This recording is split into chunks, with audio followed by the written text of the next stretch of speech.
Dans les pensionnats pour Autochtones à travers le pays, il y a eu beaucoup d'horreurs, on ne peut pas se le cacher. Il y a eu des abus physiques, il y a eu des abus de nature sexuelle, il y a eu des abus psychologiques. Il y a même eu des abus médicaux, des expériences médicales dans certaines provinces, dans certaines écoles. Puis il y a eu beaucoup de traumatismes qui ont perduré en fait là, pendant les 150 années que les pensionnats ont existé.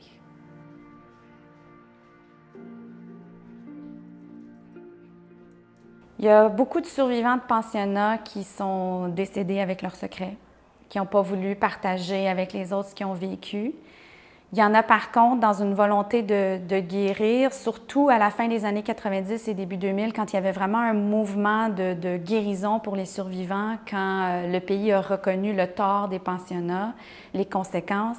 Il y a vraiment eu une mise en place de camps de guérison où les aînés pouvaient enfin, en toute sécurité, partager ce qu'ils avaient vécu. Et du moment qu'il y en avait quelques-uns qui s'ouvraient sur les abus qu'eux, personnellement, ont vécu, bien, ça donnait un peu de confiance aux autres de pouvoir s'exprimer eux aussi, puis se rendre compte qu'ils n'étaient pas seuls. C'est comme ça un peu que tous les torts et tous les abus et toutes les conséquences ont pu être sus de façon plus large, là, de façon nationale. Tous les survivants en ont porté la colère.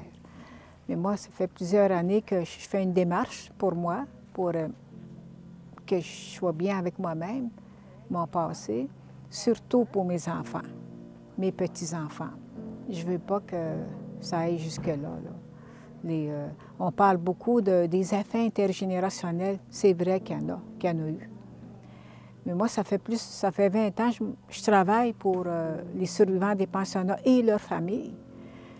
Puis c'est un gros travail, puis j'y crois, moi, à ça, là, du moins pour mes petits-enfants, qu'ils puissent voir autre chose que ce que moi j'ai connu dans mon enfance.